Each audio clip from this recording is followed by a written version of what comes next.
What if I told you there is a build in Block Tales where the longer you fight, the harder you are to kill, where dying doesn't matter, where every hit makes you stronger? This is a Juggernaut, and after you see what this thing can do, you're never going back to normal builds. So let's break it down. First up, we have the card that makes everything work, which is HP Drain. We're going to be running 2 of these. Each one heals you 1 HP every time, and you land an attack and deal damage. 2 cards means you're healing 2 HP every single hit. Now yeah, your attacks lose 1 damage per card, so that's -2 damage total with both equipped. But here's why it doesn't matter. We're stacking so many attack buffs that we're still hitting harder than normal, and we're healing 2 HP every attack, so the damage penalty gets completely covered. You can grab these from Amber and Telemon's Manor for 85 ticks each, or from Sketchy Figure and Bizville for $2 each. Get them both. Here's the math that makes this broken. Every sword hit heals you 2 HP. You're attacking constantly. Even if enemies hit you for 5 damage, you heal it back in 3 attacks. This is the foundation of why this build works. Next is Resurrect. This card costs 3 SP and lets you revive teammates with 5 HP. It's a solid card, but here's the insane part. If you've got enough SP when you go down, you get 1 free self-revive per battle. This costs 2 BP to equip. However, on solo, self-revive can skip over 2 enemy turns. This effect doesn't apply if the move is considered undodgeable or support, like Inferno, Refreshing Heal, or Call for Help. Combined with your constant healing, this gives you a serious safety net. You'd have to mess up really bad to die twice in one fight when you're healing 2 HP every attack. Now we need defense. We're running 2 Defend Plus cards. Each one gives you a permanent +1 defense boost. If you stack both, you've got +2 defense total. It's going to cost 4 BP each. You get 1 from Pit Floor 50, and you can buy 1 from Sketchy Figure for $5. Here's why you need both. You're taking hits to heal through them. That's the whole strategy. More defense means you take less damage than you heal back. If you're healing 2 HP per attack, but only taking 3 damage per hit, it's really not that bad, so that's how you become unkillable. Alright, so now we start stacking damage. Aggressor gives you +1 attack, but there's a trade. Your HP doesn't roll when you take damage. If you take a hit, you're taking instant damage every single time. This costs 4 BP, and you get it after feeding Finn McCool in Chapter 4. Now you're probably thinking, why would I want instant damage? That sounds terrible, but here's why it works. We've already got +2 defense from those Defend Plus cards, and we're healing 2 HP every single attack. Instant damage doesn't matter when you're healing faster than enemies can kill you. We need that +1 attack to keep our damage high, and the downside barely affects us. Now this is where things start to get good. Anti-Up gives you +1 damage on all of your attacks, but your timing window becomes 50% smaller. If you miss this action command,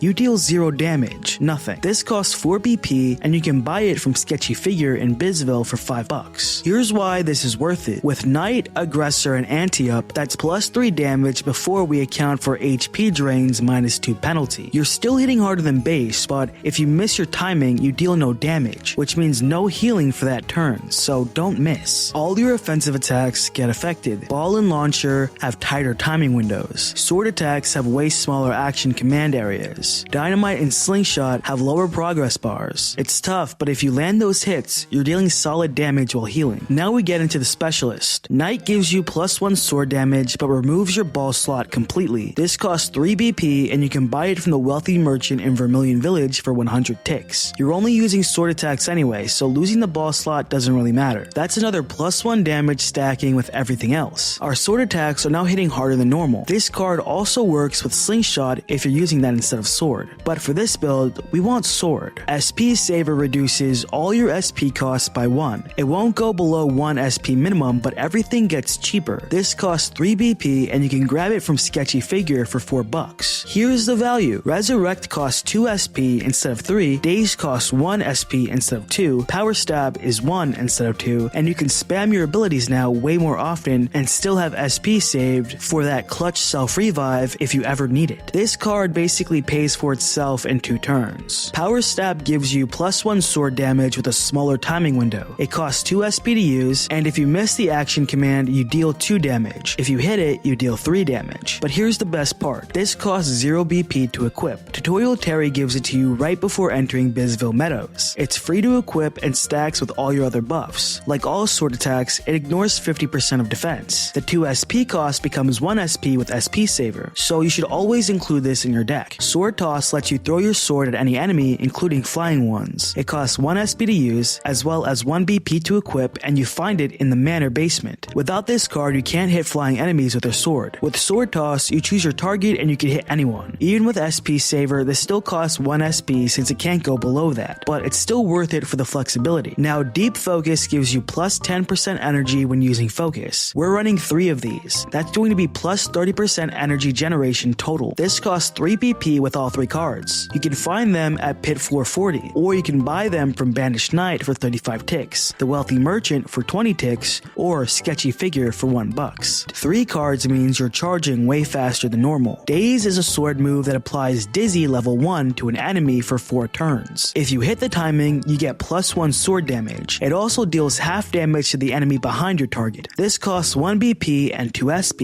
But with SP Saver, that's only 1 SP. You can find it at Pit Floor 10, or you can buy it from Sketchy Figure for $3, or the Wealthy Merchant for 40 ticks. But here's the bonus. Dizzy applies even if you miss the action command timing. You still get the debuff. And that splash damage to the back enemy is free bonus damage. With all our attack buffs, this thing hits hard. For 1 SP, it's incredibly efficient. Pity SP trades HP for SP. The first card costs 10 HP and gives 5 SP. You can buy these from Sketchy Figure for $2 or Wealthy Merchant for 20 ticks. So here's the strategy. Trade HP for SP when you're healthy, you deal it back instantly with your next few attacks. Now you've got SP loaded for a clutch resurrect or a big damage turn with Daze and Power Stab. If you're low on health, don't use this, but when you're healthy, it's basically free SP. HP Finder gives you plus 1 HP after every battle. It's as simple as that. This is a rare drop. You have a 1.1% chance from the Winged Zombie or Be Happy. If you've got it, make sure to use it in your deck. This is just free healing between fights. It's not game changing, but every bit of health helps when you're building around staying alive. If you don't have it, don't worry about it. The build will work fine without it. Alright, so here's the full deck list. You're going to need HP Drain times 2, Resurrect, Defend Plus times 2, Aggressor, Anti-Up, Knight, SP Saver, Power Stab, Sword Toss, Deep Focus times 3, Daze, Pity SP times 2, and HP Finder if you've got it. Now let's do the damage calculation. Your base sword damage plus Knight is plus 1, plus Aggressor is plus 1,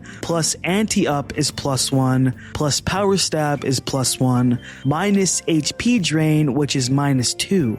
That's base damage plus 2. If you hit the timing on Daze, that's a plus 3, and every single hit also heals you for 2 HP. So yeah, you're not dealing crazy high damage, but we're dealing solid damage while healing 2 HP every attack. That's the trade-off. It's less raw damage, but you literally can't die. So with this build, you're healing constantly while dealing decent damage. This is why the build is broken. But before you run this build, practice your action command timing. Anti-Up requires perfect execution. Go practice on weak enemies until you can land hits consistently. If you miss attacks, it ruins the entire strategy. Make sure to manage your SP carefully. You need at least 2 SP for self-revive with SP Saver equipped. Don't spend your last SP unless you know you're safe. Always have emergency SP. Now that's the Juggernaut build. Heal 2 HP every single attack, deal solid sword damage, and never die. This build turns you into an unstoppable force that gets stronger as you fight.